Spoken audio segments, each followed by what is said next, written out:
पूर्व प्रधानमंत्री इंदिरा गांधी द्वारा देश में लगाए गए इमरजेंसी को ले भाजपा की संगोष्ठी आयोजित हुआ।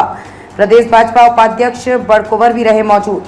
भारतीय जनता पार्टी कार्यालय में जिलाध्यक्ष संजय पांडे की अध्यक्षता में 25 जून 1975 को कांग्रेस पार्टी के तत्कालीन प्रधानमंत्री इंदिरा गांधी द्वारा आपातकाल लगाने से भारत देश के इतिहास में काला दिन को लेकर प्रेस वार्ता कर संगोष्ठी की गई, जिसमें मुख्य रूप से पार्टी के प्रदेश कार्य समिति सदस्य जटाशंकर, प्रदेश भाजपा उपाध्यक्ष बड़कुंवर गागराई, पूर्व विधायक जवाहरलाल बांद्रा, पूर्व विधायक गुरुचरण नायक, अनूप सुल्तानिया, कार्यक्रम संयोजक पवन शंकर पांडे, रामानुज शर्मा, मनोज लेयांगी ने भी संबोधित किया।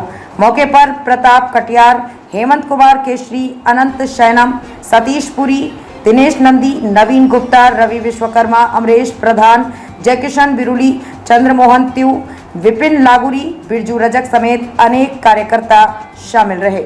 अब आइए देखते हैं देश में लगे इमरजेंसी को ले भाजपा नेताओं ने क्या कहा। कि नेहरू जी थे नेता पार्टी के और इंदिरा जी राष्ट्रीय अध्यक्ष बन गई। ये परिस्थितियाँ धीरे धीरे आते आया। शास्त्री जी के निधन के बाद किस तरह से उन्होंने सत्ता पर कब्जा किया, बैंक का राष्ट्रीयकरण या राजाओं का जो मानदेय था उसको समाप्त करना, जमींदारों का समाप्त करना और कांग्रेस को बांट करके अपने सत्ता को स्थापित रखने के लिए इंदिरा जी ने कांग्रेस को जो मालूम रखा। ये कांग्रेस संगठन कांग्रेस हुआ जो मुरारजी भाई की रोटी उसमें गए, दूसरा इंदिरा जी का।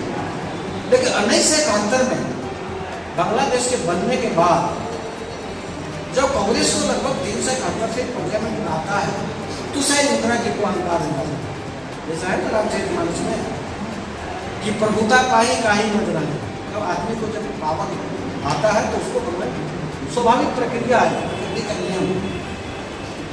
और 1972 में जो गुजरात का चुनाव हुआ उसमें 168 में से 140 कांग्रेस जीत, तो उनको शायद लगा कि अब हमारा एक छत्र राज हो गया पूरा देश में। लेकिन जो 10 लाख 1 करोड़ जो बांग्लादेशी शरणार्थी लोग के चलते इस देश में खाद्यान्न की कमी हुई, बिल्कुल अराजकता का माहौल हो गया, महंगाई बढ़ गई और उससे पूरा देश की जनता त्रस्त हुई।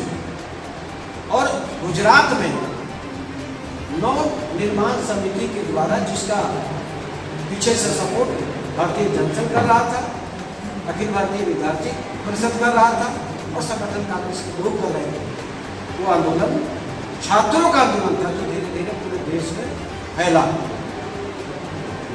और फीस को लेकर के, महंगाई को लेकर के और वो जो बच्चों का विद्यार्थियों का जो मुद्दा था वो धीरे धीरे देश को फैल गया। और उन लोगों को सपोर्ट जयप्रकाश जी का भी मिला और जयप्रकाश जी कांग्रेस तक गुजरात में कैसे छात्रों ने आंदोलन किया उसको सीखा जानने के लिए 2 दिन का वहाँ दौरा किया।